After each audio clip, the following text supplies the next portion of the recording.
So watch your toddler as he or she is exploring the world. They trip, they fall, they get ouchies, but they just get straight back up and carry on their way, don't they? This is a place where those who suspect they're innately wise, brilliant and powerful come to learn how to transform their lives. One cognition, one realization and one blinding flash of the obvious at a time. We are the innovators, the record breakers, the world makers and creators of all kinds. We supersede the suppressive worldview of mass ignorance and awaken the strength within. We are waking up to our innate secrets. My name is Dr. Mark Postles and welcome to the Innate Secrets podcast. I was watching my 14-month-old toddler grandson the other day and he was negotiating the back lawn. Now, the week before he had got a bee sting on the back lawn. And he was running free on the grass, and then this bee obviously got stood on, and it decided to do what bees do best when they're in a state of danger, and he stung him. So, yeah, it was sore, and he screamed. Well, he screamed for about a minute. He picked himself back up, and after his mum pulled the sting out, then he just resumed his exploration of the territory. I mean, it was like it happened and he got it handled and then he carried on. And, there may be a few tears, but children don't hold on to things to the same degree as maybe adults do. They don't make meaning of something. They don't see that the bee was out to get them, that it was there was an angry bee, or that he was stupid or that he was clumsy or whatever. Soon all's forgotten. It's like a thing that happens at the moment, and then they plow headlong into what they were doing and what they were exploring at the time. So this learning experience then was taken on by young Harvey, and I saw him the other day as he was on the same lawn exploring with the same fervour as last week. And he had an eye out for these little stinging bees, so he learned something from it. But he still scampered around the lawn as skillfully as could be, avoiding these many bees actually that were inhabiting the lawn because of the wildflowers on it and the daisies and so forth. So yeah, it's really fascinating that he took. It wasn't that he was oblivious to the learning. He took the learning, but he didn't bring a huge amount of meaning to it, in my observation. However, adults, on the other hand, very often have a tendency to let the situation determine who they are.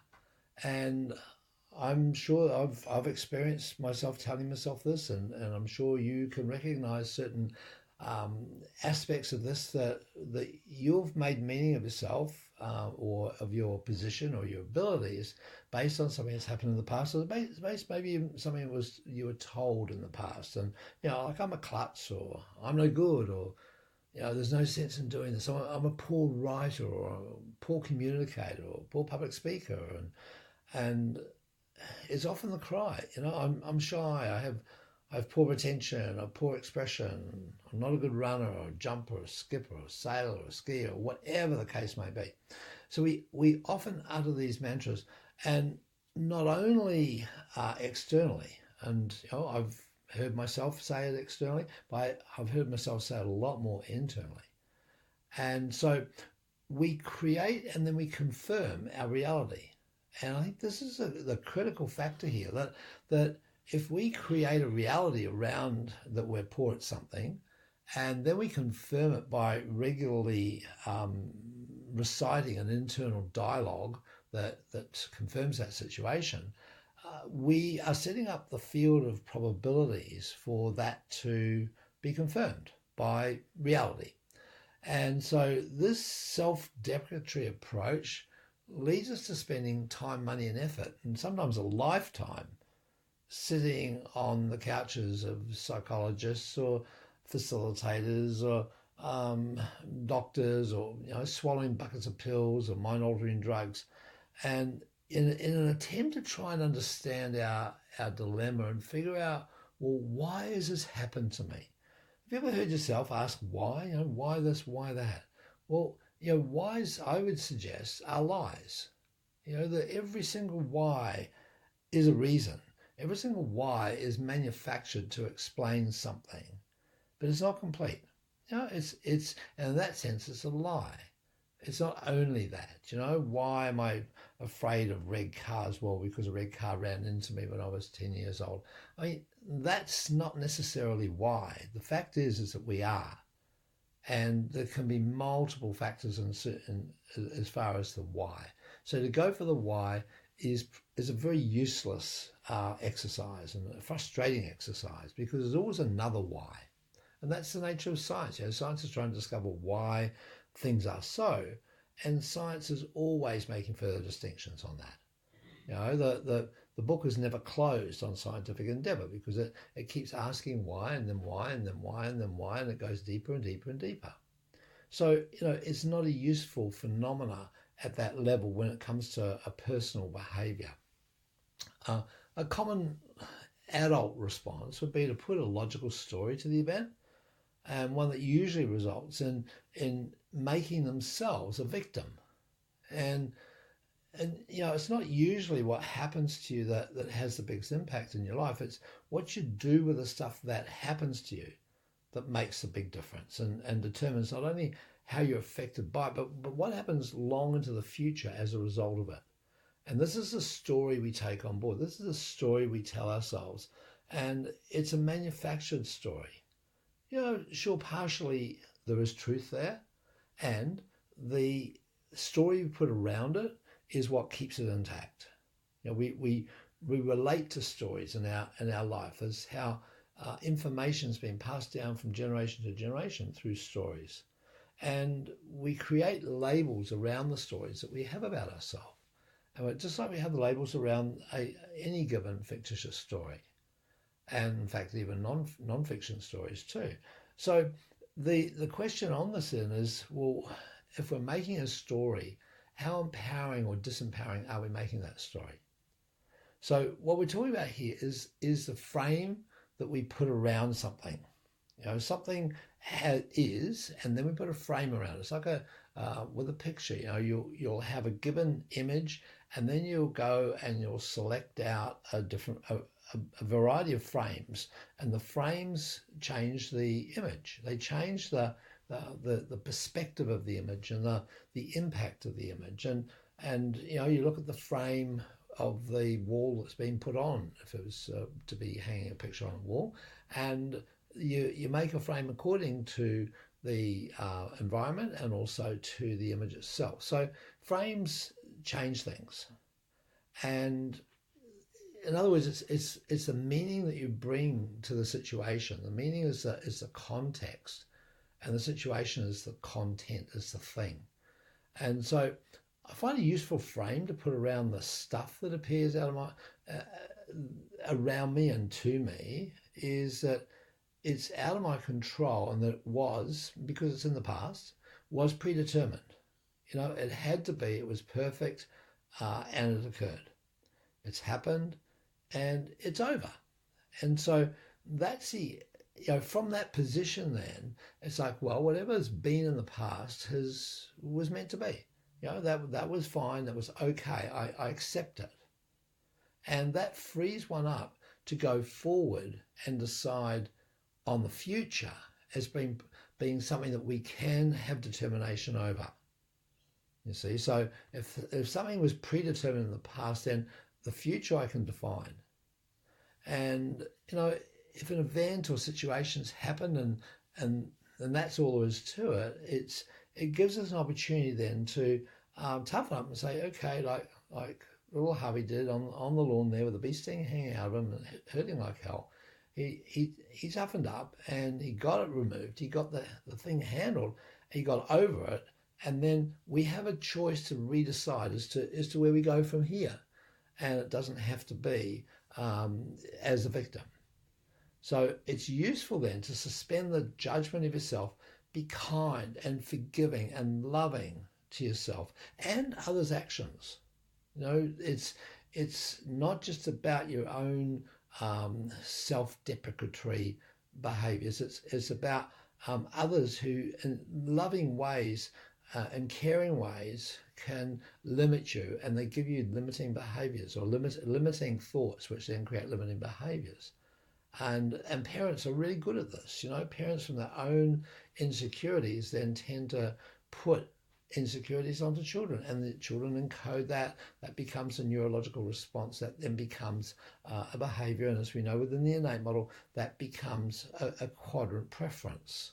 So we have all parts, we have all behaviors inside, and it's simply what's going to be more useful for the circumstance. And often we make bad choices around the circumstance and we apply behaviors that aren't particularly useful, and then we keep doing them, and that's really not useful. So just because something happens doesn't, by itself mean anything. The meaning is what we bring to the situation. So be aware of that. Be aware of the meaning that you're bringing to all situations. As you're driving and someone cuts you off, what meaning are you bringing to that? Does that person in your mind get out of bed in the morning and say, okay, I'm going to go and cut this person off in traffic? Probably not. And, it's not a very useful meaning to bring to it. So maybe, the concept that meaning is made up as a meaning we bring to something. So the meaning is the why, and, it's our story, and we can change it. So rather than trying to find out why and work through and to solve and to resolve and to handle stuff when it happens, why not ask the question like, well, how have I created, or how have I done this? What behaviors have I used to create this particular phenomena? What behaviors I've employed to make this occur? Once you have ownership and responsibility for the fact that you and I made these particular behaviors, then we can look at it and do what it takes to minimize the stuff into the future, because we now have ownership of it. So this week, notice the frames that you've put around the stuff in your life over the past year, and look at where you've created limitations that don't allow you to get the most out of the moment, the most out of your life.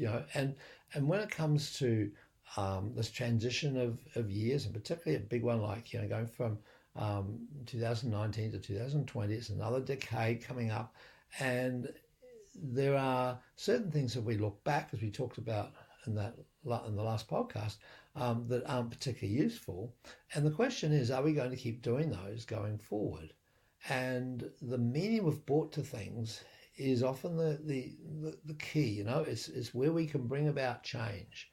It's that point of redeciding. And that's what's so significant about the end of one year and the beginning of the next, and particularly, say, going on to new decade. So how are we going to be creating this new decade? Are we going to be using the last decades and the multiple decades before that, depending on our age, for the rest of our life that's preceded us? Are we going to use those behaviours to guide us through this new 10 years and beyond? So the innate model contends that we generate all of our behaviours. And if that's the case, then we can generate new and different behaviours. And of course, new and different behaviours get different results than what we've been getting. So in the first weeks of January in 2020, we're going to be giving a 5-day online challenge to you to design your decade. And you'll learn how to fast track your future without all the negative habits and patterns and beliefs and lies, the meanings you've made from the past. So I invite you to join this 5-day challenge and get the keys to really making a difference in your life. It's simple, it's easy, and it's so profound. Now, if you're in Australia, watch out for the coming Innate Model Missing Link seminars also. And they're going to be near you in January. There's going to be one on the West Coast, one on the East Coast. And if you're ready to easily let go of the beliefs and the judgments that have been holding you back, then the Missing Link is for you. So look, go to theinnatemodel.com and check out the events tab. Now, this is a really powerful way in which you can, in a very short period of time, 12 hours, over the course of a weekend, identify those things that have been drawing you back and not allowing you to go to the next level. It's a reboot for your brain. It's just clearing out toxic thoughts and limiting beliefs. and it's a real winner. So if you have the opportunity, if you're in Australia or New Zealand, make your way to the Missing Link in January and tune in for the challenge. That's the Design Your Decade challenge, first couple of weeks in January, and get off on the right foot there. So, wherever you are in the world, you can get connected with the inner you, with this amazing innate model and the online challenge and the attending the Missing Link workshop. So I'd love to see you there in one form or another. And until that point in time, and until next week, I'm Mark Postles, and thank you so much for joining me in the Innate Secrets podcast. And make sure that you like it, make sure you comment, make sure you give us feedback, and we're really happy to address any topics you suggest there. So until next time, be brilliant.